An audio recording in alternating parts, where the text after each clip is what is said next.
guys are ridiculous. These guys are ridiculous. Now, how about them damn Celtics? And we are back with another episode of How About Them Celtics. Sam and I are here recording on Wednesday, August 23rd. Again, dead middle of nowhere summer, but we somehow have plenty of content. If you guys tune in, over a month. Yeah, we're close. We're getting there. We're getting there to some stuff, but we're like 3/4 of the way through. We were like having like a circle jerk at the beginning of the month. We were like, yeah, we've been doing so good, whatever. And then I was like, yeah, we have 2 more months of this. We're halfway through.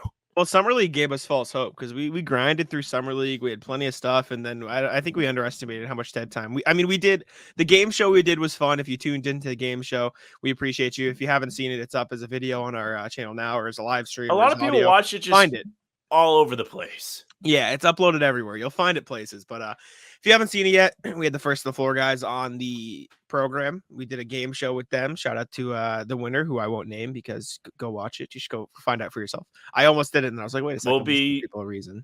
Talking to them tonight, live, CLNS at 8 p.m. as you're listening to this Thursday.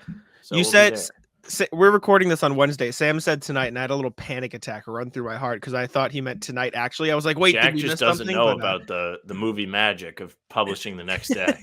No, Jack just forgets what day it is sometimes. So literally every time we do a show, you forget. You have to look at the phone. I know. Well, it's because I don't have like. I always say I don't have an actual job, but just writing is my job. So I just sit at my desk all day. So days blend together because I don't get weekends either. I just sit here and write and do the same thing every day. So it gets, I'm not complaining. It's just I struggle to remember. Weekends. I used to not take them, but I was like, no, I need to have days where I just relax. Yeah, maybe I do that. I've started laxing a little bit on weekends, but it's a grind, man. You got to do what you got to do. But we have Celtics content for you guys today. The first of which is Blake Griffin talking about the Celtics. We'll start with this because I wanted to talk about it. I feel like I kind of sparked the conversation, not to pat myself on the back, but I tweeted about this. So Blake Griffin joined the Foreplay Pod, which is Barstool's golf channel, which I very much enjoy. He was with Dan Rappaport, and they played 9 at Mine, which is where Dan basically goes around and plays 9 holes with celebrities and other people at their home course. And Blake Griffin is a member of this country club in LA, I believe it is. And Dan is also a member there. So they played 9 holes. And throughout the round and the 9 holes, Dan asked them questions about, their life. And so he asked Blake about his career, his start with the Clippers, Chris Paul. He asked, are you retiring? And he was like, I don't know. We'll see. And then he asked him about Boston. And Blake was very hyped when he mentioned Boston. And I tweeted it, the video of them, and a lot of people liked it. Dan, Foreplay Pod itself liked the tweet. Trent and Dan from Barstool. Wow.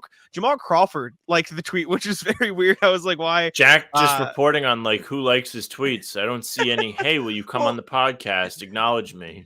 All right. It's not all about the podcast, but no, it was... I tweet this and I see a lot of people it gaining traction, and then I start seeing pop up. So I'm like, I kind of saw the opportunity because I watched this channel anyway. So I tweeted the video and I was glad to see people picked it up. But Blake Griffin basically saying verbatim, dude, Boston is unbelievable. Living in Boston, playing in Boston was one of the best experiences. And I wasn't even playing a lot of minutes. The fans are incredible. The team, just having that championship focused environment. They do everything they can to be the best. He talked a lot about Tatum, about how Tatum's a great guy on and off the court, talks to everybody, very personable, and obviously a superstar. So everything Blake said says, I loved being in Boston and playing for the Celtics, which is great. Report came out today from, I think, Sam Amico. I saw, it was Amico. Yes. I know there's 2 Amicos, and I always get confused. That the Celtics, Sixers, Clippers, and Warriors have shown an interest in Blake Griffin. So we'll have to see what shakes out. But from his speech or his appearance on the Foreplay Pod, which is just, he played 9 holes of golf. Go check it out on their channel. He likes the Celtics, which is good to hear. Yeah, I thought Blake Griffin's take on the Celtics was really interesting because he's been a guy, even way before he came to town, was kind of connected with it. I remember when he was on the Clippers, he was obviously in the building when it was Paul Pierce's last game. And I remember him talking about being impressed with the reception Pierce got when he came back for the final time. So he's always had a little bit of an understanding of what the crowd's like, the atmosphere.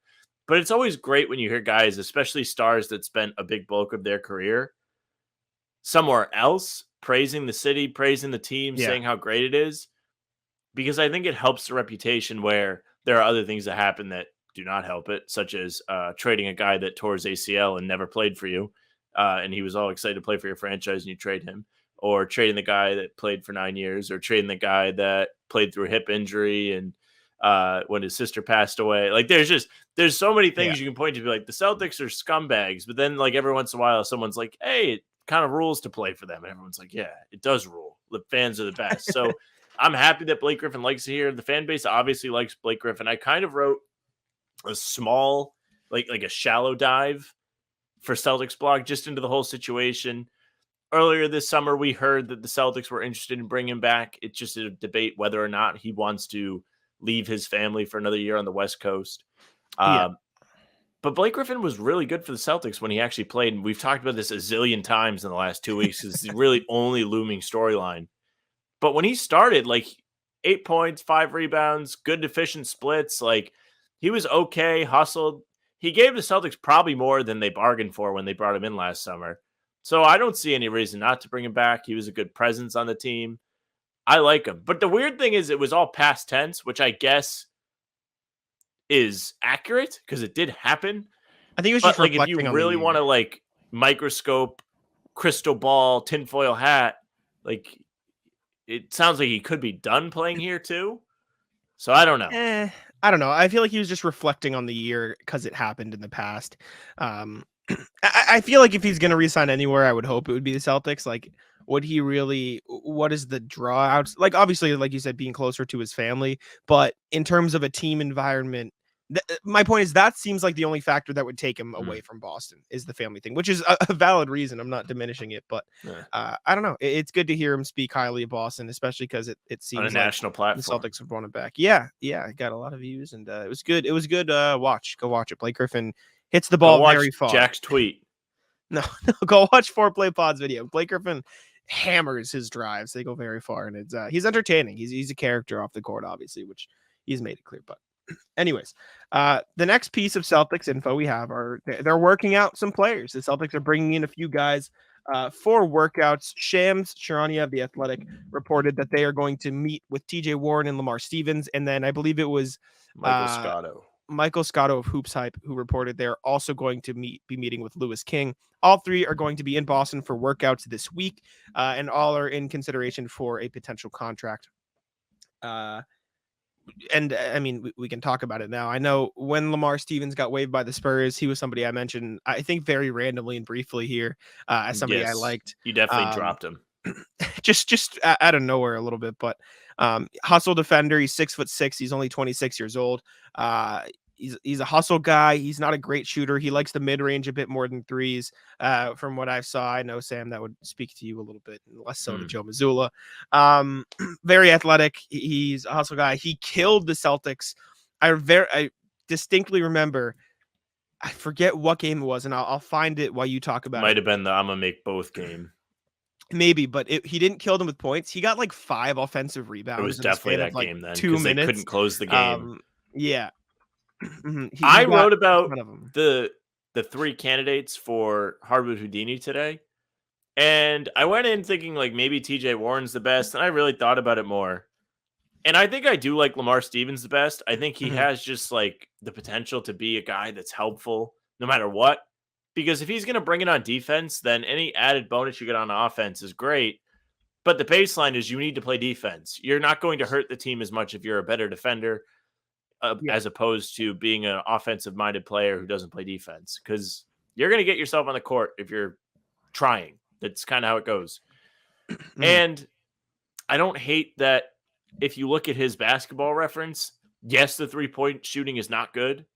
But each year it's gone up. 16% rookie year, in the 20s second year, last year 31.5% from 3. So steady improvement there, shows a little bit of a work ethic, desire to be better. If the Celtics bring him in, it wouldn't shock me if he's able to get some kind of small role. Does that mean he's going to play in the playoffs? Is he going to be the 8-man rotation? Probably not. But it doesn't mean that he can't play spot minutes, can't be a good option off the bench, especially after losing Smart and Grant Williams. you kind of need a little bit of an extra defensive presence. That was one thing I kind of alluded to in the article.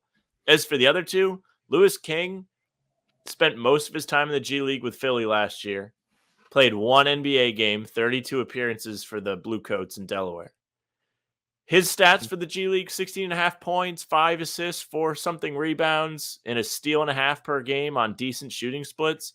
He's a do-everything guy. The Celtics, I'm pretty sure, still have a two-way spot open, so I'd imagine that's really where he comes into play. When we first got the report, it was like, oh, like maybe he's in contention for one of these final two spots, but I would imagine two-way is the way that it's going to go for him if he ends up with the Celtics. I agree. And for what it's worth, not that he would settle for this, Lamar Stevens is technically eligible for a two-way spot as well, because he has less than 4 years of NBA experience. You could kind of liken it to Cabin Gale signing a two-way deal with Boston after playing real minutes and being on a real standard deal. Just for shits and giggles, I do have I have the exact stats. It was 5 offensive rebounds in the fourth quarter. If you're watching on YouTube, we're not gonna. Yep, this was definitely the I'm gonna make both game because they were up a fuck ton and then they just blew it. Celtics are currently up 14 points as Lamar Stevens grabs an offensive rebound that nobody on the Celtics go for. Just play the Hall of the Mountain King as you watch them blow this lead. Like, oh, it's down to 7 now. So look at that. This lead. Lamar Stevens finds another offensive rebound. He had 5 in the fourth quarter, with like 4.5 to go, by the way. Just gets right by Jaylen offensive rebound. These guys are the worst. Yeah. Oh, I hate this Celtics team. Lamar Stevens just killed the Celtics on the offensive glass in the fourth quarter. Celtics are up by 3 with less than 2 where'd the minutes lead go? Step back, and that one was a bit unlucky. I'm not going to call anybody on the Celtics out for that one, but available. Lamar Stevens just killed them. He's a hustle guy on the offensive glass and defensive glass. I tweeted out a few highlights that I saw while I was waiting for my brother because I dropped him off at the dentist, and so I was sitting in the car and I got bored, and so I just looked up Lamar Stevens highlights. He likes the mid-range shot. He's a hustle guy. Plays solid defense. That's to me, that's what I'd rather have. Like, TJ Warren's cool, right? And it's cool to think about bubble TJ Warren. What if he could find that again? That's just not how the NBA works. That would be like the Lakers signing a bunch of old guys to go with their core 3 2 years ago. We saw how that worked out. Louis King is interesting, but he's more of a two-way guy, like Sam said. Lamar Stevens has like Sam said, his 3-point shot has steadily improved over the past 3 seasons, as have his minutes. He played 12 minutes, 40 games, 16 minutes, 63 games, 18 minutes, 62 games, but started 25 in them last year for the Cavs, for a pretty good Cavs team. He was in the mix for that. Who was going to start at the small forward spot? Right. And the only reason the Cavs let him go is because they were trying to get Max Strus in there, so they had to package him together to make that work. I don't know. He just makes the most sense. He's not old. He's 26 years old. He's 6'6", good size. He's 230, so he's bigger bodied as well. He's kind of like Grant without the 3-point shot. No, seriously. A little bit. All jokes aside, that was the first thing I thought when I was writing about this. I was like, oh, okay. If he learns to shoot threes a little bit, he could fill the Grant role, which is an important role nonetheless. You still need a little bit of size to come off the bench, play defense, and just be steady. That's really it. As for TJ Warren, because I didn't really talk about him, if you're excited about TJ Warren, think about this. The Phoenix Suns traded away their whole team this summer to get Bradley Beal. They had, at one point, I think 5 guys on their roster. They traded for TJ Warren last trade deadline, right? In the Durant deal, yeah. In the Durant deal. They did not bring back TJ Warren when they had nobody on their team. Yeah. What does that say to you about TJ Warren? It means he's not, he's just not a guy anymore. And it sucks. You hate to see guys fall off. Since that bubble season, he's just been riddled with injuries. He hasn't been able to stay on the court. Last year for the Suns, he barely got minutes. He was like 12 a game, barely played in the playoffs. He just wasn't there. He's not there anymore. I think out of the 3, it's Lamar Stevens. I was writing the article. I ranked the 3 guys. I originally had Warren 1. Then I was like, wait a minute. No. Lamar Stevens is the exciting one. Make no mistake. Yeah. No, I like Lamar Stevens. I think that'd be my pick. And then also we have here Brian Robb saying, per league sources, the Celtics are doing their due diligence by hosting a number of different workouts ahead of training camp before settling on potential roster options. Brad Stevens signaled last month that adding help on the wing would be a priority before next season. My only thing with that is, do they really need another wing? As much as like it would be cool to have Lamar Stevens, and it wouldn't hurt. Like I would probably like to see them add almost any other position. I mean, they signed O'Shea Brissett. They have Sam Hauser still. They just drafted Jordan Walsh. What is like? Those guys are all fighting for the same minutes when they could just add, a fourth string guard or a fifth string, I guess, behind Delon Bannon, or a fourth string center to share minutes with Luke Cornett. Like, unless they would rather just play with those four bigs that they have, with the big three of them, and including Cornette. And then if one of them's out, just play smaller and faster, which, I mean, it seems like what they wanted to do last year anyways, then that makes sense to just get more wings. And if that's the plan, then sure, like I get it. But I don't know. It's just a bit weird that they're so focused after signing O'Shea Brissett and drafting Jordan Walsh and developing Sam Hauser to get another wing in this mix. It's just weird. I keep forgetting that they have Jordan Walsh on this team because I'm just like thinking, okay, like who was on the roster last year? I forget about Sam Hauser. When you factor in that all of those guys are there, this doesn't make as much sense. But when you forget about one, it's a lot more exciting because you're like, oh yeah, this guy can get minutes. When but you like, forget about yeah, but like seriously, imagine next year Joe Mazzulla's like, oh Jordan, my bad, bro, I forgot you were there. Let's just Jordan Walsh has to be the most exciting of the bunch. He showed up in the summer league, like, but I keep forgetting he's on the team because he hasn't actually played a game yet. You don't really need to be gambling on guys at this point. I was gonna like go push back, but like, you're right. Like, okay, bring in like another big guy. Why not? Like all three of those guys are like kind of injury prone. Like Jeff Clark put up the Celtics blog article about like how many games you expect them to play. And it's like, I don't know, how many? Bring in Freed. Like, yeah, Kenneth Freed. Why is Kenneth Freed on the list? I tweeted at you last night. I said, where the hell is Kenneth Freed? The hell?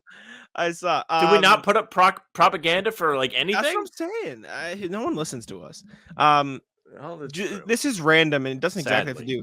You mentioned like, oh, I think Jordan Walsh the most exciting. I agree. I feel like Sam Hauser is somebody a lot of people, at least me, like I forget about.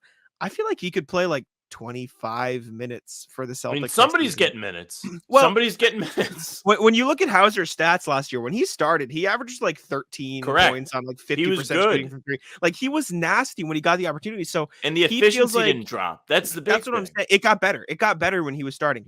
It feels like Sam Hauser should be the eighth man in the Celtics rotation. Like everyone's talking about it like, oh, excuse me, Porzingis is gonna, take a lot of these minutes. He'll probably scoop up some of the rotational minutes that Smart played, and they'll just play bigger instead. And then Grant will just get replaced by Brissett, and Jordan Walsh will scoop. Sam Hauser can literally step in and play 25 minutes for the Celtics. He is one of the best 3-point shooters in the league. He was solid on defense last year. He was great as a starter. It feels like Sam Hauser is really primed to play a lot more minutes next season, and not a lot of people are talking about it.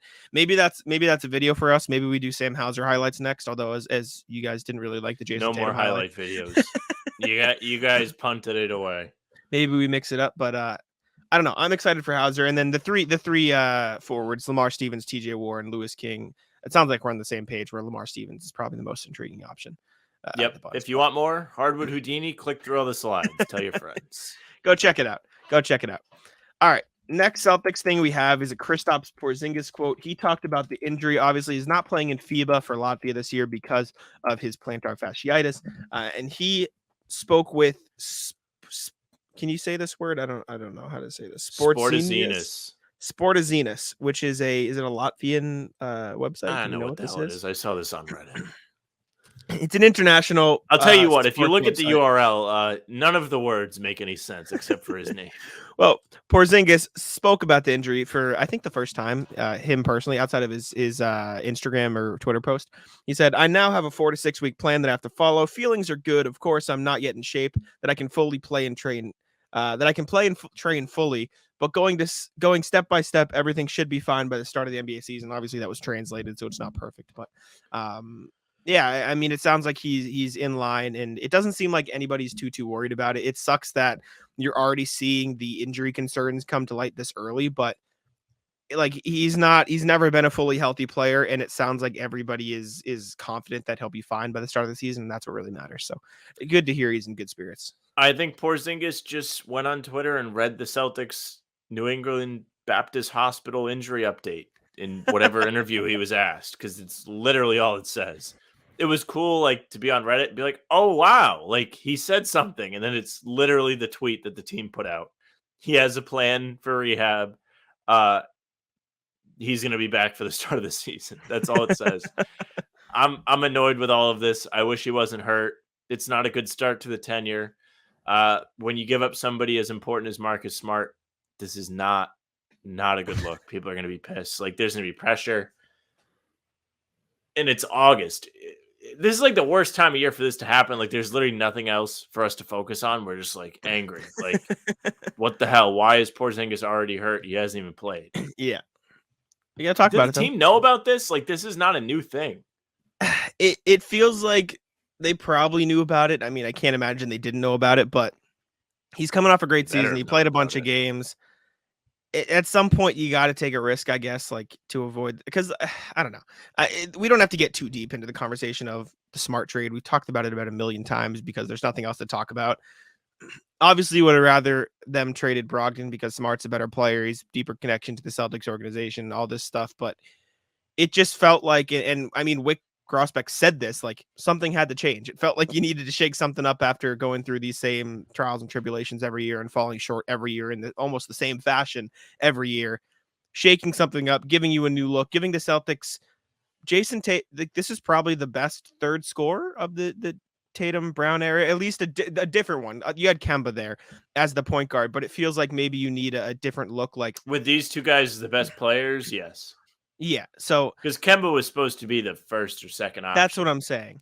So give him a different look. Give him a third, high tier scoring option. Better than Grant. Get out of here. But good to hear Porzingis in high spirits about his injury. All right, next thing we have is an article that you've read the injury report. Hey man, he's talking about it. Leave me alone. This is August. Feelings are good. Next thing we have is something I wrote for Celtics blog. I talked about the Brad Stevens era, and the way I framed it, and I put it on here because I'm curious to know what you think. I don't know if you read the article, but I know I talked to you about when I was writing it. It feels like Brad Stevens kind of took Danny Ainge's setup and was able to not finish the job because they haven't won a championship yet, but he has been much more aggressive. Like, I'll go through the way I framed it. I'm not going to read the whole article. Go to Celtics blog if you want to read it. It's just welcome to front office week. Brad Stevens' ascension to GM has helped them push their new era forward. That's how I framed it. Basically, I talked about when Brad Stevens was elevated into the GM role, there was a lot of questions of, can he do this? Right? Basically, like I was told many a time that he failed up. Exactly. Failed up is a good way to put it. And the question mark was, is this the Celtics way of saving money because they want to keep him under contract and they don't want to just let him go? Right? Is Brad Stevens going to be too close to these players to trade them? Clearly, no. Is the answer, which is a good thing in all. But the way I phrased it was, this is like the conclusion to my article, right? Danny Ainge was so obsessed with hitting home runs after the fleecing of the Brooklyn Nets, right? He got Jayson Tatum and Jaylen Brown. From that point on, or from like the Isaiah Thomas year of trades on, where he traded for Isaiah Thomas, traded for Jay Crowder, he made 2 significant trades in 5 years, in like or 3, whatever, how many ever years it was. From Isaiah Thomas to when Brad Stevens got hired, he made 2 significant trades. And when I say significant, I mean that doesn't include, draft day swaps. And like you can say the Jayson Tatum trade, but I mean like trades for actual players to help the team, right? Kyrie Irving. I remember the second one. Evan Fournier, Kyrie, and Fournier. Okay. Outside of that, it was, let's dump Ennis Freedom and give up Desmond Brain in the process. Let's salary dump Vincent Poirier. Let's, and adding these players around the fringes that never get minutes doesn't count as a significant trade. I mean, trades for rotation players. He made 2. In Brad Stevens' first 2 years, he's made like 5 to get actual players to help his teams. And the way I phrased it was, In 2007, Ainge knocked it out of the park, earning the Celtics a title, and he then followed up the feat with a flurry of heralded moves that set Boston up for the future. Isaiah Thomas, Jay Crowder, all these moves, even trading, the pick for Jayson Tatum, doing all this stuff to set them up, drafting all these players, Grant Williams, Peyton Pritchard, all these like solid rookies in the first round, right? He did all that. But when it came time to step up to the plate again, Ainge hesitated, accepting walks when the home run move failed to present itself. So when he couldn't get the perfect trade, he just kind of did nothing and accepted small things that didn't actually help. Brad Stevens instead has hit singles, and some of which have been doubles. And then maybe this Porzingis thing is the first attempt at a home run that he's hitting, and he's rounding the bases right now, waiting to see if he'll be thrown out at home plate. Sorry for the baseball metaphors, but that's just the best way I could figure out, like, to phrase it in the article. But for years, like, you see Danny Ainge draft these players, draft Romeo Langford, maybe he'll be a piece. Aaron Nesmith, maybe he'll be a piece. Carson Edwards, maybe he'll be a piece. And then he didn't trade any of them. All those guys were on the team throughout Ainge's entire tenure. He didn't trade any of the picks before they were made. He didn't trade any of the young players before they fizzled out and had no trade value. He kept them. And it worked out in the case of Grant Williams because he was a solid rotation piece. Obviously, he didn't play. Pritchard, it worked out. He's a solid rotation piece. You have to see what you have with these guys. You can't trade them right away. I know you can't, but by doing that, you had Jayson Tatum and Jaylen Brown competing in the playoffs with Brad Wanamaker as their 6th most minutes guy. Do you know what I'm saying? Like he sacrificed quality depth and quality pieces behind them in hopes that one of these guys will pop. And unfortunately, none of them did. And if they did, I mean, you'd obviously be a genius. But I think that's where Brad Stevens has taken on a different approach with the Celtics, where he's not afraid to trade first round picks. He's not afraid to trade these young guys for pieces that can help them win now. Like, look at the Derek White trade.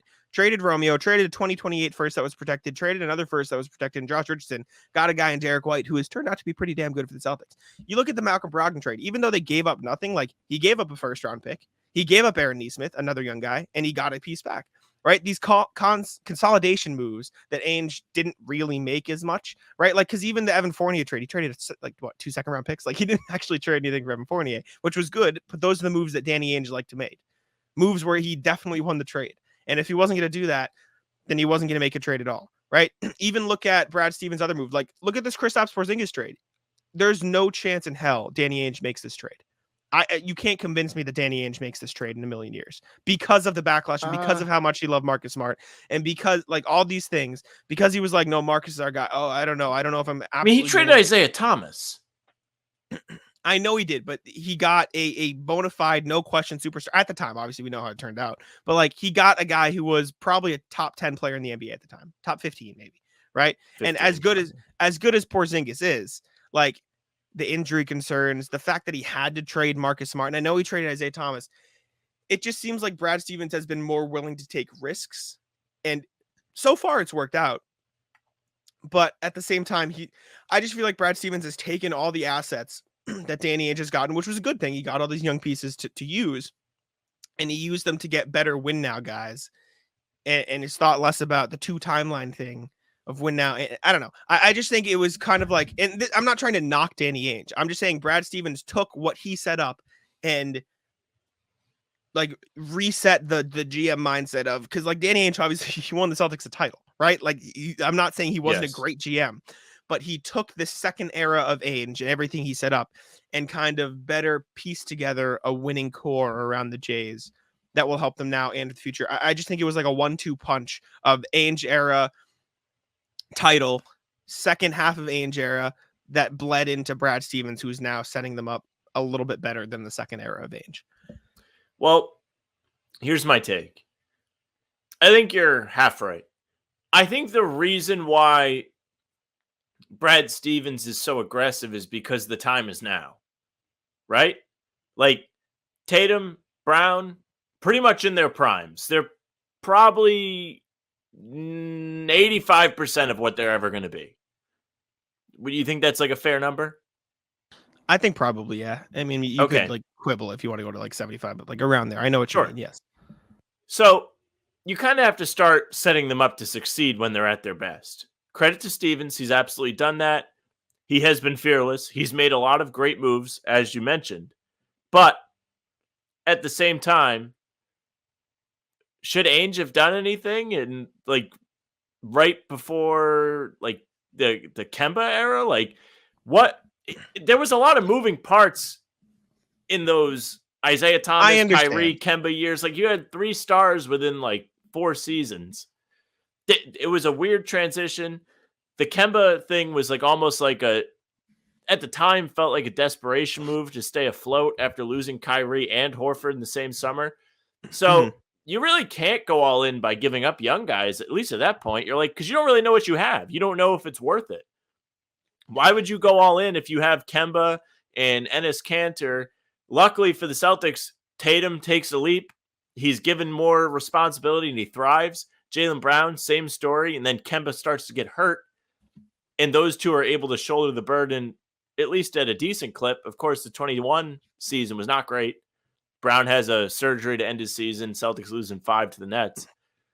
But there really was never a point where it was like, oh man, we have to like put our chips in. The Celtics are now getting to that point where it's like, okay, we have 2 bona fide guys.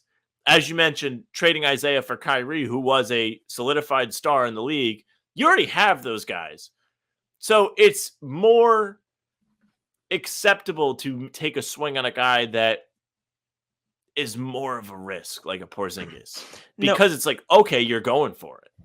But there was never a move to go for it. And when there was, it was the Kyrie thing, and he did it. I understand, and I know what you're saying because it was sort of a developmental era, right? Like the Jays weren't their full selves yet. I just don't think Ainge would have made the trades. It was. I just don't think Danny Ainge would have made the trades Brad Stevens did. I don't think he would have traded for Derek We don't know. Exactly. But my point is, he certainly didn't trade for Jimmy Butler. He didn't do that, and it worked out. But you look at the tenure, Danny Ainge didn't trade picks. He traded first-round picks like twice in his tenure. I looked back, and there could be more. So correct me in the comments. Feel free. He traded 2 firsts in the Kevin Garnett deal, right? Obviously, that worked out. He's traded for an MVP. You're going to give up first-round picks, and he gave up 2 first-round picks in the same draft. 2 firsts in the 2009 draft. Didn't trade any other future first outside of that. I'm not saying it's a bad thing. It's a good move. You got Kevin Garnett. The other time he traded a first was in the Isaiah Thomas deal. He traded a 2016 first. That wasn't the Celtics. He didn't trade the Celtics first round pick. He traded the Cavs first round pick. Yes. But it wasn't the Celtics first round pick to begin with either, is my point. Like he didn't trade. Brooklyn's. Yes, it was. I think it was actually the Cavs. It was Brooklyn's. In the Isaiah Thomas trade? Which one? The when first he left? No. When he traded for Isaiah Thomas. Okay. He traded that first. And then he did trade. He traded Cleveland's first in that trade. And then in the trade where he got Kyrie, he did trade another one. Right? Yes. He traded first round picks when he got star players. Or I guess in the case of the first Isaiah Thomas trade, a potential star player where it just made sense because they were getting other assets too. Brad Stevens traded a first round pick for a role player because he thought it would fit well with the team. He traded another first round pick for another role player because he thought it would fit well with the team. Right. He has showed more of an openness to using draft picks as currency rather than I'm not giving this up unless I get a superstar. And if I don't, I'll just make the pick and we'll develop a million rookies. Because like at one point on the team, I think this was another number I threw in there. In the Brad Stevens era, excuse me. The Celtics have had 3 rookies, 4 with Jordan Walsh now. They've had 4 rookies in these X many years. In like the 2-year period from like after Isaiah Thomas to end, the Celtics had like 8 rookies on the roster. They had Carson. They also had way more picks. That's my point, because Danny Ainge kept the picks, and it was a developmental era, so of course. But you looked at the top half of those Jays teams with Tatum, Kemba, Jaylen, Marcus. Like that's a core that should have and did go to the Eastern Conference Finals. So on one hand, you're like, okay, this is a young team, so let's get a bunch of young guys to develop. On the second hand, you're like, okay, this is it was almost like a watered down version of the 2022 Warriors and in this current Warriors team, where they're accepting that they have a really good top end, but they're like, okay, let's try to get by with these young guys at the bottom. And that was fine. But I'm not saying Danny Ainge was wrong for that, but I'm saying Brad Stevens has taken the reins and said, okay, as much as I want to develop some young talent, we should probably have a top 8, top 9 that is not rounded out by Shemi Ojeleye and Brad Wanamaker.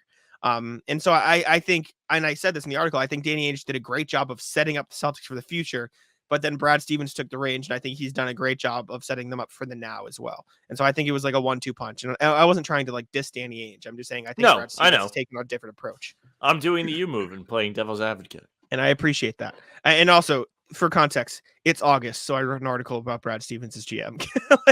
No, I mean, I don't think anybody out there is going to be like, Steven sucks as a GM. He's been awesome. All the things you said are true. I wonder about if there was really a reason for Ainge to go all in. I mean, even like look at the 2018 team. Hayward doesn't snap his leg. Like that might be a They had good depth. They had really good depth. They did. Mm-hmm.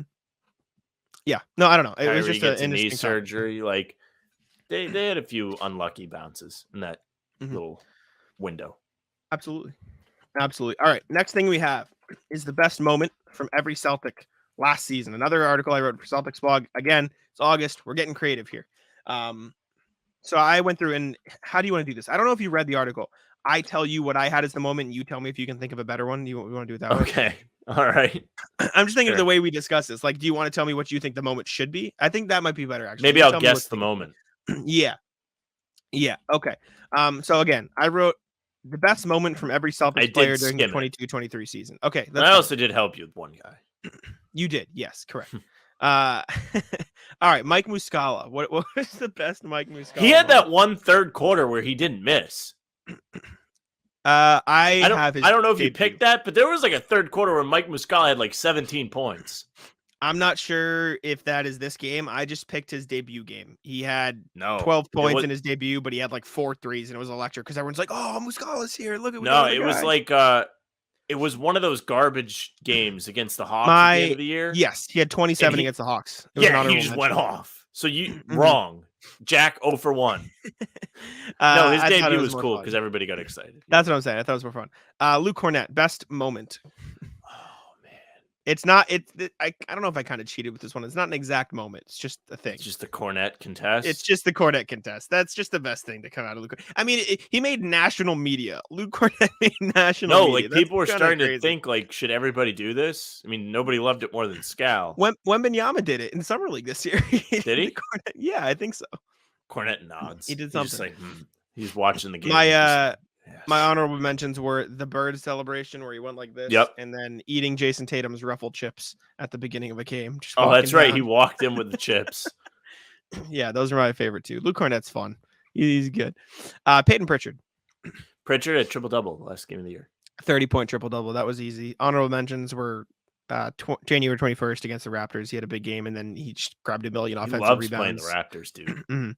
That he does. Blake Griffin. Blake Griffin had 5 threes against 76ers. I put that as an honorable mention, but the alley-oop dunk?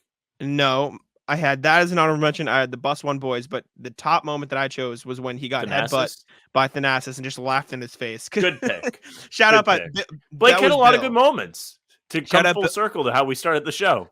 Yes, shout out Bill Sy, Celtics blog editor extraordinaire. He gave me that moment, and that kind of kickstarted the whole thing. So that is there. Sam Hauser. This one I wasn't sure which one to go with because there's a couple moments that I probably could have chosen over this, but I chose one in particular.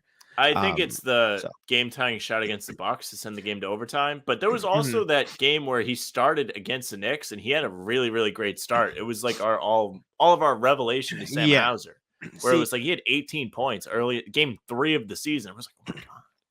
Yes, I had the game-tying shot against the Bucks as an honorable mention, but they lost the game, so I thought it was like a little less cool because they lost. Yes, I had his dunk. He had 3 dunks. Yeah, his dunk fest against the Raptors. That was another honorable mention.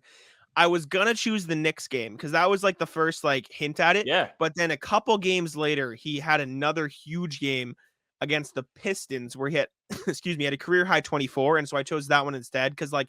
It felt like the Knicks was like the first like appetizer, and then the Pistons was the entree of Sam Hauser is here. So I went with Pistons over Knicks, but those 2 games. And then Joe Mazzulla said we're not going to play this guy in the playoffs. Yeah, unfortunate. Grant Williams, and these were good moments, best moments. These were not. Yeah, Grant had an alley-oop dunk against the Pistons. Grant. Is it bad that I really can't think of like any great Grant games? I struggled. I struggled a little bit. I had game 2 against Philly in the playoffs. When he got his face stepped on? I think so, yeah. He hustled. He stopped Joel Embiid. He played good minutes there. He had 12 points. He lifted them to their – I mean, they killed him in that game. No, I think he got stomped in a different game. But game 3. Yeah, because I but didn't see it game live. 2. I was at the med school prom. I had game 2. Robert Williams, another one where I was like, I don't really know what his season best is. I This was can't a really tough one, think of too. it. I chose game 3 against the Hawks. He had 13 points, 15 rebounds, 3 assists, 2 steals, 2 blocks. Okay. He really got a ton of rebounds, and they struggled on the boards in that series. So that's what I went with. He had another big game against the Spurs in January. Oh, that And was then the one where he had the closeout block and then took a coast to coast. The highlight. And then his season debut against the Magic was fun too, because like he came back, but it was tough to pick. I was there. They lost. Yeah, so I couldn't choose it. You were Brogdon, there too. Malcolm Malcolm was. Brogdon. I mean, he had like a was lot tough. of good games. This was tough. So I originally chose, he had 30 points against the Hornets earlier in the season. That was a season high. But it was the Hornets, so I ended up putting that as an honorable mention. I had game 2 as the Hawks, but I had game 2 against Philly. He like shared it with Grant. He had 23 points, 6 rebounds, 2 assists. He was just on fire from 3 in that game, helped him to the blowout. So I chose that. There wasn't really any other ones. I mean, the most memorable moment, he was just probably steady. when he threw the ball to Maxey, but this was best Yeah. moments. Just like I couldn't choose, I'm gonna make them both for Ooh, Grant. should I do a worst moments? Yes, you I should. don't have the energy. Maybe next week. We can do it together if you want. Al Horford, what do you got for Al? The elite shooter game. Absolutely. That was game 3 against the in Sixers. Philly, torture chamber. They all hate him. Yes. Big game. Helps them win a Yes. road game after they kick away the game 1. Yep. And he was struggling too. He shot 2 for 12 in the first 2 games. And then he just lit him up in that game 3. So it's always good for fire him. when Al Horford turns up, man. My other honorable mentions were game 7 against the Sixers, where he just locked up Joel Embiid. And then I think that one might have been actually a better pick, even though like it doesn't jump off the page at you. He was so impactful on the defensive end. It was more important. I think the defense was more series wide, so maybe I could have chose that. But and then the other one was January 19th against the Warriors. He was awesome as well. So, but I think I can't remember if they won that game or lost that game. They did. They won. That was the overtime game at the Garden. Yeah. Marcus Smart. This is the one you helped me with. He had a monster game 6 at the table for Tatum to come back from the dead and carry them to a victory. But he was awesome throughout the whole game. Great. Kept him in the game. Yep. I went with that one. Honorable mentions, game 5 against the Heat. He was really good. He had a lot of steals, and then 15 first assists half against in the game Hornets. 1. Just 10 assists in the first half. Yep. And then they stopped letting him pass. Yep. Derek White. I mean, come on. Like the game winner. Easy. It's gotta be. I had honorable mentions, game 1 and 2 against the Hawks. I ran around my house. And then Eastern Conference Player of the Week. That was another good one. Jaylen Brown. What do we got? Let's see. It's a tough one. I struggled with this one. He was good, but it was just like he had a half court overtime shot against the Heat. Did he have 50 this year in a game? I don't think he had 50 this year. He had 50 last year against the Magic. I remember it was the Magic. He had game some good regular season games though. He had 41 against the Spurs. I had that one as an honorable mention. I picked game 6 against the Hawks though. The closeout game, he had 32 points. Him and Tatum exploded for like 70 combined or something crazy, or close to 70 combined. And he was on fire. He shot 13 of 25, 6 of 8 from 3. And it was the playoffs, so I figured I'll just go with that one instead. Okay. But it was tough to nail down one single moment. Unlike it was for Tatum, which was easy, what was Tatum's best moment? Easy. This was an easy pick for me. Game 7. Yeah, game 7 against Philly. Murdered the Sixers, 51 points, 7 of 28 from the field, 6 of 10 from deep. He also had 13 rebounds, 5 assists, and 2 steals, and 11 free throws. Like, he just killed him. It wasn't close. I had the honorable mentions. Game 4 against the Heat, he was really good, and then the game winner against game 6 was another one, but he struggled. So it was he had the game winner in Philly. The game winner was another one. Dunked on Giannis on Christmas. He had some good. He had like a really fun season. So he came out with his shoes and then forgot how to play for 2 months. Yeah. Those are my honorable mentions though. Okay. And then I think we had another Celtics blog article, which I feel like we should just save. Let's bank Pocket that. it. Yeah. And then segue the last on thing Jayson Tatum. Speaking of Jayson Tatum, go ahead. You do it. Lead it off. You put this on the show sheet. Speaking of Jayson Tatum, Cooper Flagg, super cool prospect from Maine. spoke on Jayson Tatum this week. He said, if I could find it, Jayson Tatum is my favorite player in the NBA right now. I don't know if it's possible. At least he understands it. But that's definitely a player I would love to play with one day. Who wouldn't want to play for their hometown team? Eyes emoji. Eyes emoji. Get ready to start trading for draft picks, buddy. Cooper Flagg You is can draft nasty. Cooper Flagg. Yeah. Cooper Flagg is nasty. For those who aren't aware of Cooper Flagg, which you should be if you're a basketball fan, he is projected to be the number one recruit or the number one pick or a top X pick in the 2025 NBA draft. He just reclassified to the 2024 high school class, I believe. So he was supposed to be 2025 high school class and be in the 2026 draft. Wow. But now I believe he's 2024 high He school must be class. real smart to skip a grade. Something like that. I think he's Probably just has, old straight enough. A's. He's just old enough where he can do it. So he's going to be a draft earlier and going to be in the 2025 NBA draft, I believe is what it is. But he is from Maine, from a town that's not really known for basketball. He's a twin. A state I don't know, not I don't known know for if you knew that. basketball. A state, yeah. A region not known for basketball. Yeah, Cooper Flagg is a twin as well. He's a twin brother, so he plays. I Tough for the believe. twin. I know he has a brother, but I'm pretty sure they're twins. I'm gonna double check here. Yes, his brother's name is Ace Flagg. He's also good, but he's just not, Ace number one is the pick in the better NBA draft. name. Ace is a better name. Ace is the one that should be good at basketball. Well, he's good, but he's not like everybody who's watching him play at Rucker Park good. Yes, I agree. Ace is 6'7", so he's also tall. He is getting recruited, but he's a 3-star recruit in his class. Yeah, I know. He's a 3-star recruit in his class. 5'5". I know. He's not as tall as Cooper though. 3-star recruit. It says he has an offer from West Virginia, so he's a D1 player, but he's not Cooper Flagg. Okay. Cooper Flagg. Let's Is he check. committed Cooper to college yet? Because he doesn't have to. Cooper. Oh wait, Flagg, no, he graduates this upcoming school year. Yes. Yeah, we're gonna learn soon. Cooper Flagg is not committed, but there was something on Twitter today. Let me look that he is going to visits from a few schools. Let me find the list. So he should go to the University of Maine. Put him on the map. Cooper Flagg plans to visit Duke, Kansas, and UConn this fall. So he's going to be playing for a big boy school. If you're a real New Englander, go play. Those are his 3 first official visits. School list. This is ESPN. These are the schools he has offers from already. West Virginia, UConn, UCLA, UAlbany, Providence, Michigan, Maine, Iowa, Georgia, Duke, Bryant. So Bryant, plenty of Grasso, fire the coach. Plenty of offers for Cooper Flagg. But yeah, I mean, URI slacking. They're listen, you got Providence and Bryant. Get in on the fun.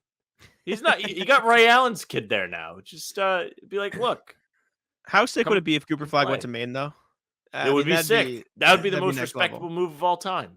There's no chance, though. There's just no shot. Him and his brother can go hoop there. It'd be great. Yeah. Do you think Maine would make the tournament? Any chance? I think if Cooper Flagg goes to Maine, they can probably get him some fellas to play with. This is true. That is because you have a transfer portal now. I will say this. 2024-25, not the worst year for the Celtics to maybe have somebody get injured. Maybe. Hey, imagine if they were able to draft him. How crazy that'd be. That's what I'm saying. You know what they need to do? They need to. You have to think the Spurs got Tim Duncan because David Robinson was out for a year. Yeah. You know what they need to do? This is gonna make me sound like a complete hater, and I'm gonna preface this with this is all a joke. This is not real. All I'm saying. You ruined the joke by saying that. I know, but I'm gonna get hate, and you're gonna yell at me. It's not even a joke; it's just hypothetical. I'm just gonna let me set the scene for you. Jayson Tatum tears his ACL, out for the season. Disaster. That's what I just said. Disaster strikes. Wait, Jaylen Brown. Everyone's right. Sick of Boston. Doesn't want to be there. Need to trade him. He's got to go. You get something else. Be careful. Be careful. Be careful. Get a pick. Be very careful. Robert Williams knee. Disaster strikes. Malcolm Brogdon. He's still mad at the Celtics for not trading him. Absolute implosion. Cooper Flagg comes back. Robert Williams is healthy again. Jaylen Brown scams the team they traded for. Says, "Get me back to Boston." Yeah. No, there's.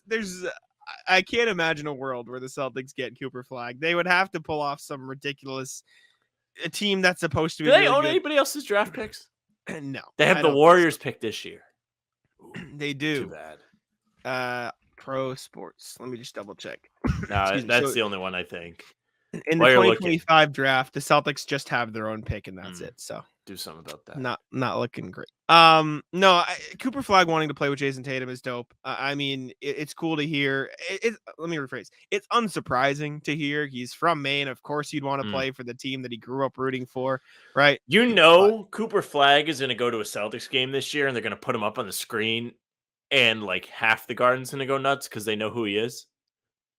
Yeah, He's he's going to show next guy. It's him. People are going to be hyped. He's him. Yeah, people are going to be excited. And then, I mean, the class after that. So Cooper Flagg's going to be the 2025 draft class. What do you mean? Don't care. Class what am I after gonna Cooper say? Flagg? What the hell are we talking about? Well, my point is, it's another Massachusetts guy. He's going to be the first overall pick. Yeah. You don't care. Say, fuck you, you asshole. Let me fucking talk. Guy? Who? He's from Brockton. He's from one town away from me. His name's AJ DeBonsa. Is that Plymouth County? I think it's Plymouth County. Yes. Not Bristol Yes. County. Tough. What county is Brockton? Plymouth. Plymouth County, you're right. But it is, I could walk out of my house and drive 5 minutes and be in Brockton. So it's like right there. His name's AJ DeBonsa. He's projected to be the first pick in the 2020 whatever class. Well, he's no Cooper Flagg. Well, he's pretty damn good. No ace flag. But yeah, 2 straight prospects from New England. Cooper Flagg wants to play with Jayson Tatum. Would like to play on the Celtics. Yeah, would be pretty cool. Probably not going to happen anytime. Back in the day, Ben Simmons like posted a My Player like where his favorite team was Boston Celtics. So don't close the door on that one. Maybe you never know. All right, should we move on to the NBA? Yeah. Let's see what we got. Lead us off here, Sam. I'll let you kick it off. You got the yeah. You made the show sheet. So I kind of put this together today. So James Harden is finished. The NBA has fined James Harden $100,000. He's essentially homeless now. He has. Well, he doesn't even want to pay it. The NBPA is filing a grievance with the fine. Well, for what it's worth, that is the most they possibly could have fined him. Yeah. To us, it sounds like a slap on the wrist, but they did the max punishment. Also, James Harden has unfollowed Daryl Morey on Twitter. So rip. Shocker. I don't know, man. I think they should fight. We've gone back and forth on this. I don't think either side is handling this particularly well. We've heard James Harden is mad because the Sixers said they'd trade him quickly and then they didn't. I heard today, I think Keith Smith and Trevor Lane of the NBA trades to happen, somebody has to want you. Well, yeah, that's what I was saying. The NBA front office pod was talking about it, and they were like, it sounds like they got the information from Brian Windhorst. I'm just saying where I heard it, that like the Clippers pulled out of negotiations. They were like, yeah, no, we don't really know anymore. Who's trading for him? Name one team. Name one team that will trade for James. That even makes sense. There's none. That's what I'm saying. I don't know. It's a weird situation, and the Sixers are being, from all accounts, like from what Daryl Morey has said, like unrealistic in their trade asks too, which is like I guess is fair. But basically what they want is they want players to help them win now, but they also don't want any long-term money because they want to be able to spend money next summer, which just like you can't really have both. Like that's not really how it works. Yeah. So they're also just being super stupid in their negotiations. And I mean, we don't have to get into it last time. I'm literally like flipping through my head. Like I can't think of a team that want him.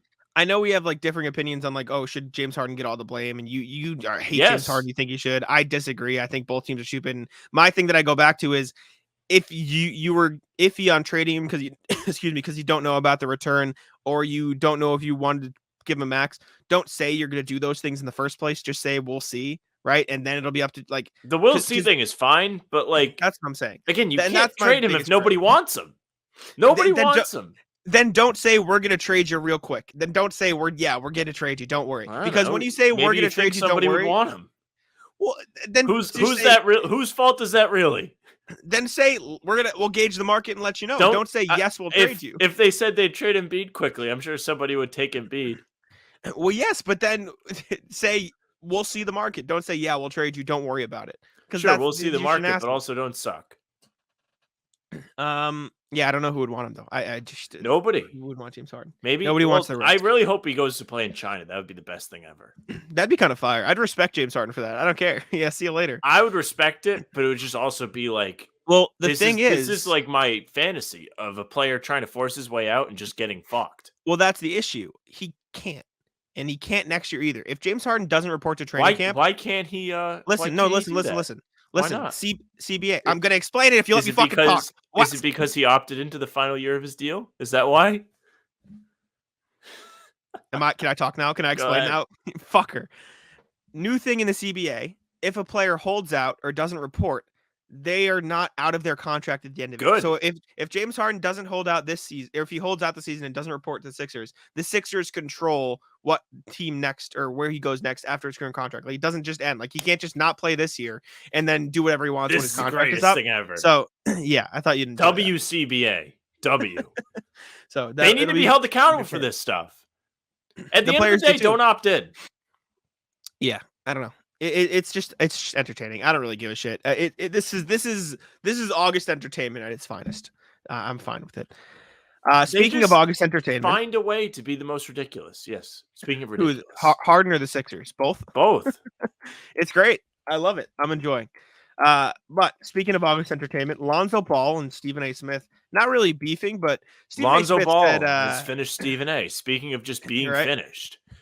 Stephen Go A. ahead. on First Take, because Lonzo has been a topic of discussion. He went on, I think, Trae Young's podcast. So was just saying he feels Yes. bad for the Bulls. You know more about this than me. You probably wrote about it. Yeah. But anyways, Stephen A. is like, yeah, Lonzo's knee is so bad that he can barely stand up if he's sitting in a chair. And then Lonzo posted a video of him repeatedly using one leg, the bad leg, to get up and down, up from a chair, and Which then is sitting back down. Fire. It's elite. Like that's a Is power this the move. equivalent of going up to a person in a wheelchair and being like, stand up, and then they do it? And they just prove you wrong. You're just shell shocked. It's the Kevin Nash where he like fakes being in the wheelchair Gets and out then of the gets cast. up. Yeah. Yeah. No, something like that. The Lonzo I mean, thing's Stephen crazy. I know. I feel bad for Lonzo. It's not like he doesn't deserve it. He's Well, a he good talked about it. player. He was like, this is like the first time I felt like I was in a really great situation to succeed, Yeah. and he can't play. Stephen A. I mean, what Stephen A. is on a burner lately. You see what he said this morning? He's like, yeah, Michael Jordan texted me, said that Magic Johnson's did? better stuff. No, he didn't. There's no fucking chance Michael Jordan texted him. I'm sorry. Michael Jordan is Stephen A. say whatever he golfing, wants. smoking cigars, and not giving a fuck about anything. Did you see the video of like somebody like filming Michael Jordan making the goat noses at him? Yes, he just doesn't care. He just didn't That's care. so like who? It You cringe. know how weird you have to be to do that? It's very cringe. Michael, if you make goat noses at anybody, noises, my God. At anybody, they should be able to beat the shit out of you. I agree. But like the thought that Michael Jordan took time out of his day to text Stephen A. Smith in general, but not only that, just to say, yeah, Magic Johnson's better than Steph Curry. I'm sorry. There's no fucking way. And I love Stephen A., but like, bro, there's just no. I don't believe Stephen that A. for a is second. literally ESPN. Without him, they have nothing. Yes. Agree. Speaking of, I mean, we talked about James Harden, Sam's favorite. Let's talk about another one of Sam's favorite, Zion Williamson. Recently, I don't Notice know how where my he talked favorite about this. are like the guys that just can't play or don't want to Yeah. play. Sam's love to hate Ben list. Simmons too.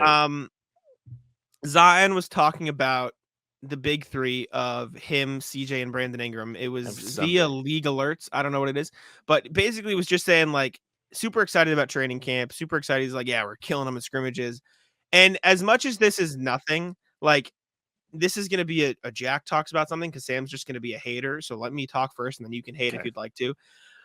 My thing is, as much as it sucks, the situation, Zion couldn't be on the court, as much as you want to blame Zion or blame the Pelicans, to see him genuinely be excited about playing basketball with these guys is fun. It's because like all you see about Zion is this guy sucks. This guy is in a bad situation. This guy is talking to a porn star, and guy is having, you know what I'm saying? Like all the summer and all the past kill few to years. talk to a porn star. Not me. I'm happy, negative. but Yeah, I was gonna maybe say another member of the show.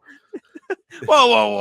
What are we doing? Wait. Oh, wait a sec. We're not doing that. No, but hearing Zion like genuinely excited about Could be Matt playing the Rat. basketball is fun. Cool to see him excited. Some images surfaced, and I know it's the same Ben Simmons mead, but like it looks like he's a little healthier. I am always of the belief that I want guys to be on the court. I want guys to be healthy. If Zion's healthy, I'd love to see him. And like Sam always says, Pelicans were really good when those three were they healthy. were. You So beat me to it. I was gonna back you up. I'm excited. It's nice to hear Zion being excited and actually wanting to play. No, he should be excited. I mean, that Pelicans team has a solid roster. It's just a question of whether or not he can get out on the floor. And of course, when you're injured, it's not always your fault. But when you're fat and you get injured because you're fat, then it is your fault. Even though you're in a tough spot, you're like 20 years old. They have all the best food. Everything's fried. Of course, you're going to get a little fat. Even though you're a pro athlete, like you should be doing enough where you're burning calories. Topic of conversation. Is there a worse city Zion could have gone to? I feel maybe not. New York, maybe. I mean, there's probably No. New York. Because they got everything. Orleans. They got everything though. Like this is true. You know, like New York is such like a melting pot, like where they have everything. I want to go to New Orleans. New Orleans seems like a fun place. I've never been. It seems dope. Me neither. Like the food, all the good stuff. Maybe that's our next. Maybe it's an adventure. HBTC goes. Jack and I, by the way, going to Vegas for the we are going to tournament Vegas. games. So we're gonna plant the seed now. If the Celtics get to the quarterfinals, we're going to have to do a stream for the game because there's going to be stakes for us. Because essentially, if they go, then we're going to be there and it's going to be awesome. We'll probably get to do content. We'll probably do content anyways. But like, it's going to be like essentially Jack and I made like a X amount of dollars bet, however much we have to spend to get there.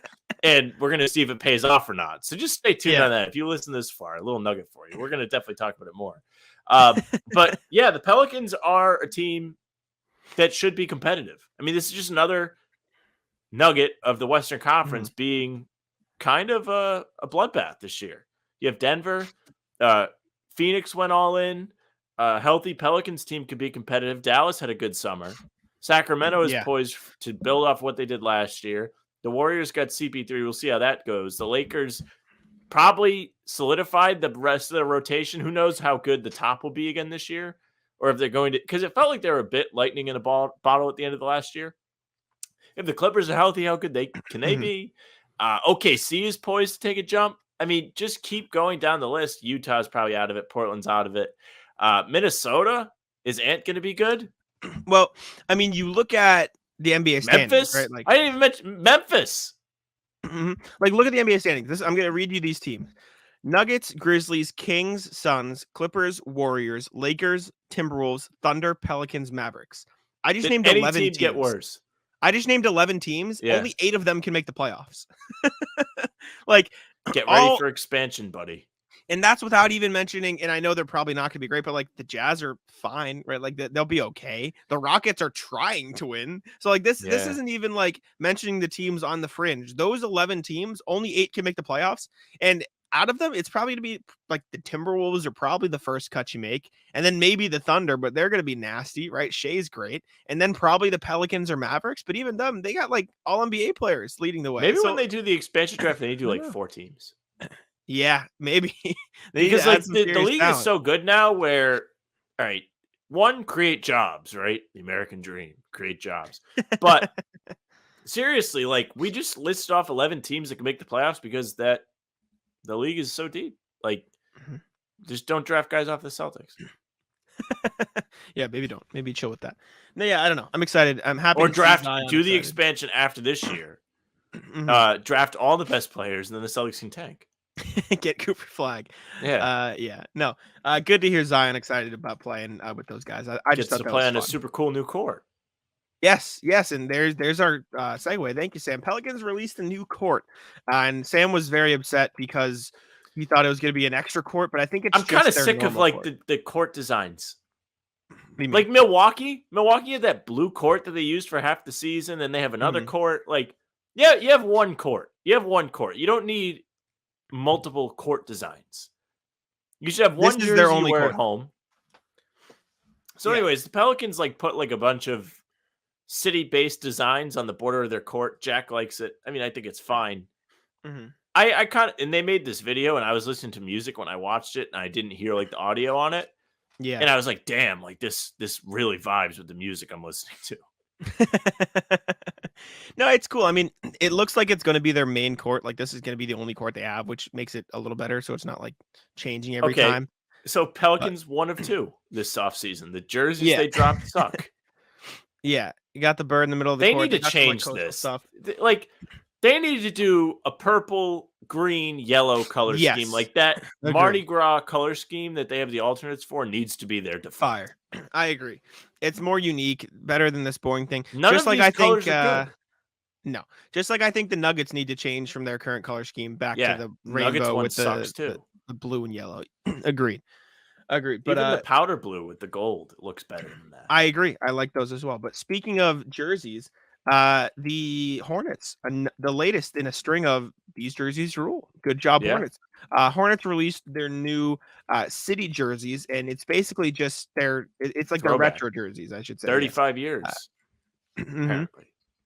It's a throwback to the Del Curry era, I believe, with the pinstripes. Essentially the first team they ever had. Yeah. I'll put it on the screen with if you're watching on YouTube. But basically, it's just the teal jerseys with the 3 green, purple, and light blue pinstripes. Those look good. Ball rocking them. Very cool. I enjoy. I think that should be their default jersey. The Agree. actual jerseys kind of suck. Yes, I agree. Not They cool, should do but a Bobcats jersey. How funny would that be? Someone's saying they should bring back the Cats. I think it's cool. But yeah, good for the Hornets. They brought back cool jerseys and yeah. W Hornets. Let's see. Do we have any other stuff? And I believe the last thing we have for today, Sam, is your Reddit post of the day. Yes. So, hit me with what you got. This is a quick one. We'll kind of go back and forth, then we'll move on. Reddit post of the day on the NBA community via user Nam67. What NBA star gets traded next? Context. We are all very aware of Damon Harden trade requests, but obviously there is no traction on the actual deals despite months of chatter. This was relatively a slow offseason as far as blockbuster trades go, but we saw big names like CP3 and Beal get shipped off somewhat unexpectedly. Who do you think will be the next NBA star to get traded? Not talking quote-unquote requests, but actually be traded. My guess has to be one of the Clippers stars, Kawhi or Paul George. I just can't fathom how they can continue to try and compete with their best players riding the pine most of the year. The Clippers definitely have work to do because they have no draft picks, and they haven't really been as successful as they'd hoped since 2020. A quick, mental, sift, flip through all the teams. I would say a reasonable expectation actually could be Zion, but that would probably come at request. I think somebody if I had to pick, I'd say Karl Anthony Towns. I think Cat gets traded. Yeah, okay. If I trying to think in the East, is there anybody that's kind of due? Well, I guess Embiid, yeah, that might be the big one. Somebody. Embiid, one of those Atlanta guards. Low key, I think one of the Atlanta guards Maybe. is going because it doesn't make sense. They both are better with the ball in their hands. Siakam gets traded. Well, he doesn't want to leave. Oddly enough, I know, but still, you'd think they probably trade him regardless. Chicago, do they finally do something? Maybe eventually. They gotta. I don't know. I'm gonna see. I don't have the link. That's low key. Comments. They're not gonna do it right away. But if they continue down this road with how much the other teams are improving, you have to imagine the Hornets are forced to trade LaMelo at some point, right? I think they have a little window here to see how things pan out because they just drafted Brandon Miller. I agree, but I don't think it's going to pan out. Who are they going to make the playoffs over in the next 5 years? Well, realistically, in the next 5 years, the Magic, the Pacers, the Pistons, they're not going to be better than any of those teams in the next 5 years. No, but they may end up being better than Philly. Fine, give them that. Let's Magic, just Pacers, Pistons, Bucks, Celtics, Cavs, Knicks. Even are the Hawks, Bucks going to be good forever? Isn't Giannis's deal up after next year? And then Middleton and Lopez are getting old. So is Holiday. I don't care if Giannis is there. They're going to be better than the Hornets. Well, he might not be there. I think he will be. I don't think he leaves Milwaukee. I think he's a lifer. I hope he is. I think it's a respectable thing, but that's not guaranteed. The Bucks' future is not solidified. They'll be better than Toronto. I think the Hornets have the worst future in the East, and that's including the Wizards. I can see that. I just don't actually, no, I lied. Sorry. That was too harsh. Better future than the Bulls. Yes. Better future than probably the Raptors. Scotty Barnes. I think so. Better future. They're probably better than the Wizards. I'm being a bit dramatic. But past that, Philly, maybe Let's better see what the future. Top replies are. I found the post. I don't know. I think Karl Someone Anthony said Cat. Towns. Yeah. That's probably that's the top up vote getting one. I think that's the Cat best one. again. Mm-hmm. Raptors. Yep, Siakam. Bulls break Absolutely. up their core. Chris Middleton or Drew Holiday. That's actually not the Maybe. dumbest take ever. Because I I think just one of talked them about could those go. guys are getting old, still have a little bit of value, but Milwaukee's not trading either one of them, especially not Holiday, unless you're getting something worthwhile back. I can't think of any team that would want to trade for those guys that isn't desperate, meaning they don't really have anything to give up in return. So unless some disaster happens in Milwaukee, it's not going to happen. Someone said Brandon Ingram only has 2 years left on his contract. Someone said I think another one. Luka. No. Mark Cuban said he would rather get divorced. It's true. It's interesting choice by Mark Cuban. I bet his wife loved that. No, I don't know. I'd probably go Cat or Siakam. I think those are the best two options. All right. Shall we go into the route list, Sam? Yes. You want to lead this off, or do you want me to go? You can go. You have 2 written. All right. So I do. Do that. Actually, let's start off with an anti-rat list as I change Matt the Rat here. I want an anti-rat list. Oh, we're on the wrong rat list. Here we go. We got to get the background in too. Here we go. Don't worry about it. I got it. We're here. That was our rat list from the first to the floor. Took over the screen. That's fine. Anti-rat list, my mom. Because as Sam mentioned, we are going to Las Vegas. It is a great story. And so for those listening to the show, probably know I hate flying. And I don't like change in general. Like, I am very content sitting in my room, watching YouTube, hanging out, chilling, like vegging out, doing my work, and just chilling. I like golfing. I like doing a few things, but most of the time, sit here, do my work. It's fine. So getting me to go on these vacations is hard. 1, because I hate flying, and 2, because I love sleeping in my own bed and just staying home. Big, like, home, right? So Sam texted me, update on Vegas. He asked me for like 3 days, and I would always go to respond, forget to talk to my family. And half of me was like, I don't know. Cause I was like internally deciding. So figuring it out, finally text Sam back today. And I'm like, I think I'm going to pass. I don't like flying. Probably going to save money. I'm not sure when I'm moving out. Blah, blah, blah. No. Basically making excuses. At this point, I am in a work meeting and I'm like, I'm not going to take my phone out to respond. But I was like, okay, like, I'll be like, cause I really just wanted you to not. Did you see that? Did you see that text when I was like, I saw them. I saw them as they came in. Gotcha. So I said that, and I was like, I don't know if I want to go. Basically, being a flake, effectively. Not like that. I was confirmed that I would. Then I was like, I don't know. Then I receive a text from Jack, and he's actually, I'm going to verbatim read it because I thought it was truly one of the funnier. I texted this to Sam. So this is my conversation with Jack. I text him at 9 a.m. I say, any update on Vegas? Now I don't expect a reply from Jack as he doesn't get up until the middle of the day. And then I check my phone. I see Reddit at like 11 a.m. So I was like, what the hell? So it's 2:49. I'm like, sir. He goes, sorry, I haven't talked to my mom, but I'm probably leaning towards passing. You go into detail about that. He goes, update. My mom told me not to be a bitch and just go. So fuck it, I'm in. And that was the single greatest text message I think I've ever received. Yeah. So, I called my mom. I dropped Henry off at the dentist and I was waiting for him to come out. I called my mom. I'm like, yeah, Sam asked me to go to Vegas. I don't really know if I want to go, but maybe I should just stop being a bitch. And she just goes, yeah, the second one. I was like, what? She's like, yeah, just go. What are you doing? I wish I went to Vegas when I was younger. This sounds fun. Why? Like, what's wrong with you? And I said, I don't like flying. And she goes, so get over it. And I was like, all right, fuck it. Fine. I texted Sam back. I'm like, yeah, I guess I'll go. So all right, it'll be fun. We're gonna have a blast. But yeah, it'll be a good time. So anti-rat list, my mom, she specifically told me, she goes, don't fucking put me on the rat list anymore. So this is an anti-rat list, just to make that clear. So there we go. Well, we're happy now. All right. I will do rat list, the people that ride the motorized trikes. Have you ever seen these cars? Like, they have the 2 wheels in the front, the one in the back. Yes. Be an adult.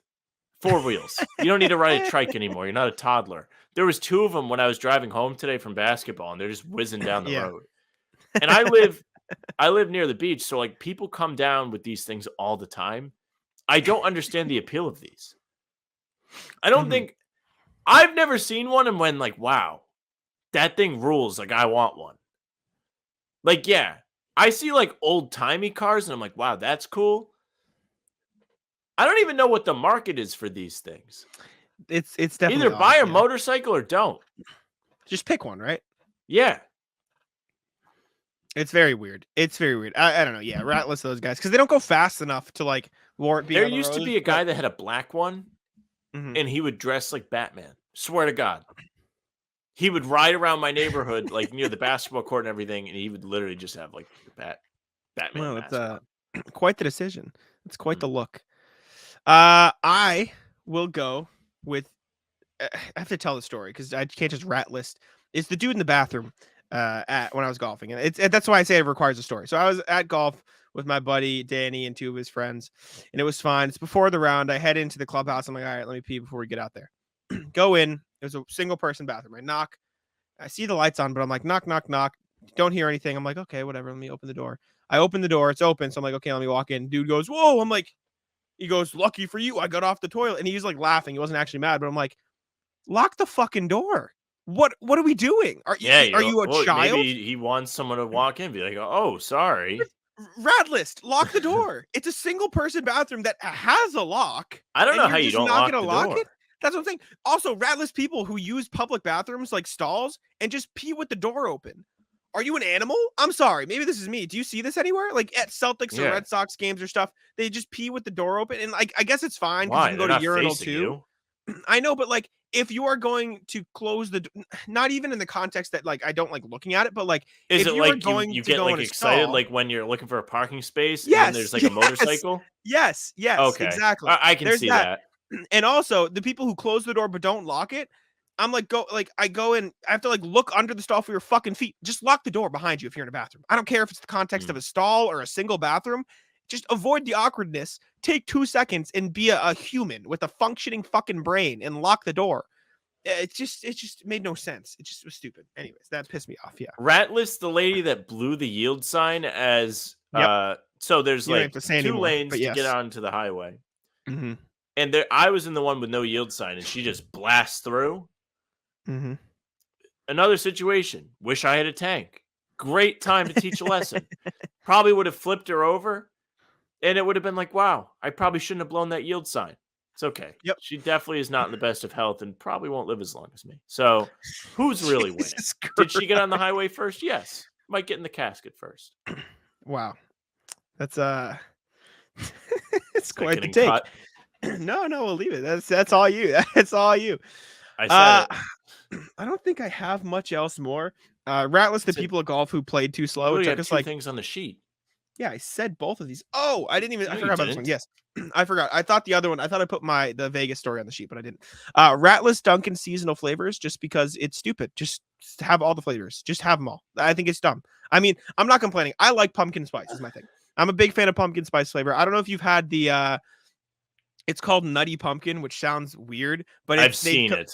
I do not get the flavored coffees from Dunkin'. I get the unsweetened ones. Too many calories. They combine hazelnut and pumpkin. And it's very good, and that's what I've been getting lately. I think I have 2 on my desk right now that I finished that I need to throw away. Do you remember when they had the peanut butter flavor last fall? Mm-hmm. And the coffee was fucking orange?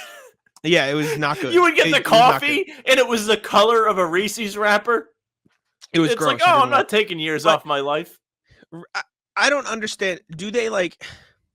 They must have a marketing team that weighs it. Like, they probably make more money because people are excited for it, but like, you'd think they'd make... It is.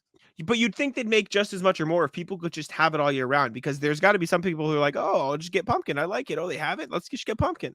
But I don't know. I just have all the fucking flavors. I think it's a rat. See, I like when the coffee flavor is brewed into the coffee. I don't like the shots. I don't want them to put syrup in my coffee because it's like not really good. But like if they like bake it into the beans or whatever. I know what you mean. I know what you mean. Yeah. It doesn't add any calories. Like it's not worse for you, and it's still just as good. You just put the sweeteners in. It's awesome. Like nothing beats it. I personally saw the maple sugar bacon sandwiches back, and let me tell you, is that what you like? I may have to break my routine to enjoy that because I'm a fan. I loved it last year. Yep, they got me. I might have to go get it. Do you know what I've been getting at Dunkin'? Might get made fun of. The avocado toast at Dunkin', actually good. See, I don't think that's filling enough. I got two, and I got the one with bacon on top, so there was like a little extra thing. But even then, like it's like you could have like 2 chicken sandwiches from Chick-fil-A probably for similar calories. See, this is the difference. I don't fucking care about the calories. I'm not Yeah, counting but you'd be them. you'd be more satisfied. They're good. No, I enjoyed it. I enjoyed that. I ate that in my coffee, and I was happy, and I was chilling. And then I had dinner. I don't know. I know, like, chat rat list me because, like, I know, like, when the guy's like, hey, like, this is how many calories are in the thing you're eating. Like, it's never fun. Like, I No. ruined these snacks for my girlfriend. She was like, Costco has these, like whatever, like granola clusters. I love them. It's like my favorite snack. And I looked at the bag. I'm like, every time you eat one of these, it's 100 calories. And she doesn't eat them anymore. Rat list. Yes, absolutely. No, I know I'm a scumbag, like piece of Sam and shit, like ruining Sam food and I were for people. We were at Mohegan Sun, and we got Chick-fil-A. We just got a couple sandwiches. Sam was like, "Oh, I get House another one." I'm like, "Just get another one." He's like, "No, I'm out of calories." I'm at my limit. Yeah, I was at my limit. I just slammed back a donut. You have to weigh these things. I know. Chat has told me before. I'm not in shape. I'm a bit overweight. It's the fine. The best thing is when like you know and you're in control of like, okay, like I can have this, I can have this. So like you're like, oh, I have calories left. I have 1,000 calories. I'm gonna eat a whole Pizookie by myself because I can. No. I would rather be fat and happy than counting calories, and that's I am just happy. A different lifestyle. I know, and I'm happy. Thrilled. I know, and that's amazing. If I had to count calories, I would not be happy. I like food. You would adjust to it. It's not easy at first. Don't care. I'm out. I don't care. I'm happy with the way that I get to eat whatever I want and not give a shit. And I'm blissfully don't care. So that's the way I'm going to continue to be. I move slowly at basketball, but I get up and down the court. Actually, we played basketball. Ratless, the gym we play in. Yeah, Ratless, my glasses won for breaking, but Ratless, the gym we play in, because every time I thought I would make a shot, it would last week at the gym, by the way. So we are so back at the other one. This week. All right. No, I couldn't. I'll Ratless myself. I couldn't make a shot, but when I can't make a shot, and we've talked about this before, a lot of people will just like cherry pick on offense because they can't run. I do the opposite. I know I'm not running up with these motherfuckers. I know I can't run with these guys on offense. So I let Sam and I let my teammates run, and I just stay back on defense. And in my defense, I stopped a few fast breaks. No, you did. I got back there and I played. Night was your glass have been broken, so you're playing blind. And you throw like a great bounce pass to me on the break, and you didn't even mean to throw it to me. You were like, to win the game. Yeah, that was not meant for you. No, I saw who I was supposed to. I was trying to pass it to Raul, and I saw him, and then I saw the lane close, and I saw defenders there. And I was like, oh shit! I turned away, and at the last second, I saw you sprint through and grab the pass and put it up. So everyone came up to me after like, awesome pass, and I'm just sitting there. I tell Sam, I said, Sam, that pass was not. That wasn't for you. Yeah. No, it was good though. That was a good game. Those were good runs. But yeah, that's all I got for the Rattles. You got anything else, or are we about done with the Rattles for today? We're all done. All right, all done. I'm very hungry. So I am too. Yeah. I am too. All right. Thank y'all for tuning in. We appreciate you very much. Make sure to subscribe to How About Them Celtics on YouTube. Go check out our latest game show and all the other videos we've been dropping lately. Daily videos, don't you worry. Later today, First to the Floor will be there. Yes, go tune into the stream. Go tune into CLNS and the First to the Floor channel. Check us out. Sam will probably kick my ass in trivia, but that's fine. Thank y'all for tuning in. Subscribe to How About Them Celtics. Leave us 5 stars on Apple and Spotify, and leave a comment. That's my favorite part of the day. I'll let Sam take us out. Hey, thank you very much for listening or watching. If you're watching, you're on the YouTube channel. Make sure you hit the subscribe button. How About Them Celtics? You can hit the notification bell so you don't miss any daily uploads. A lot of you have been missing them, unfortunately. But also, we're on CLNS, so make sure you find us there too. Leave a like, comments on all of the videos. We appreciate it very much. If you're just listening, we're on Apple and Spotify. You can follow us there. Leave a nice 5-star review. Say something nice. On social media, it's at How About Them C's for Twitter, Instagram, and TikTok. Our Facebook page is just the name of the podcast. You can find any stream we do there. You can follow Jack on Twitter at JackSmonNBA. You can follow me at Sam LaFrance NBA. That's it for us. Bye.